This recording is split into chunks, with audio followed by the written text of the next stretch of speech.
Meanwhile, two mayors from Lanao del Sur voluntarily surrendered to PNP Chief Ronald De La Rosa at Camp Crame after receiving word that they are in President Duterte's list of politicians involved in illegal drugs.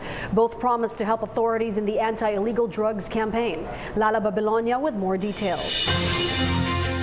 Suspected drug personalities voluntarily surrendered themselves today to the Philippine National Police or PNP. First two to be presented by PNP Chief Ronald Bato de la Rosa were local officials of Lanao del Sur. They were incumbent Mayor Mamaulan Abinal Mulok of the municipality of Maging and former Mayor Muhammad Ali Abu Abinal of Marantao, whose wife is the current mayor of the said municipality. Ito ngayon sila mga mga initial voluntary surrenderers ito. We expect more to come.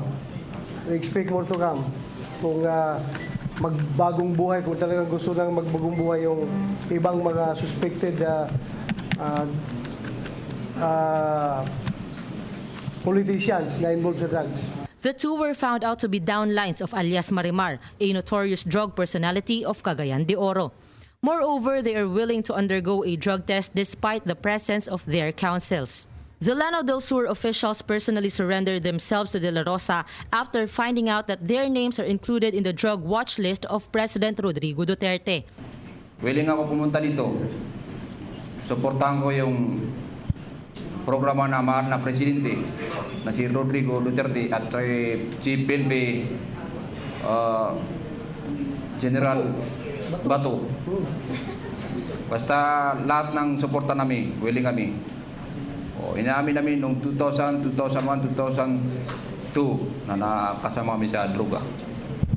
Thank you.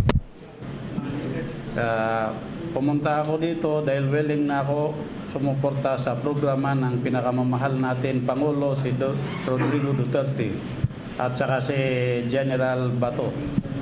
Sa lahat ng abot makakaya ko, itutulong ko sa pagsuko ng droga. Yan lang po. Another local official who voluntarily surrendered was Ampatuan Mayor Rasul Sangki, who refused to face the media. The surrenderies have undergone examination by the Criminal Investigation and Detection Group or CIDG.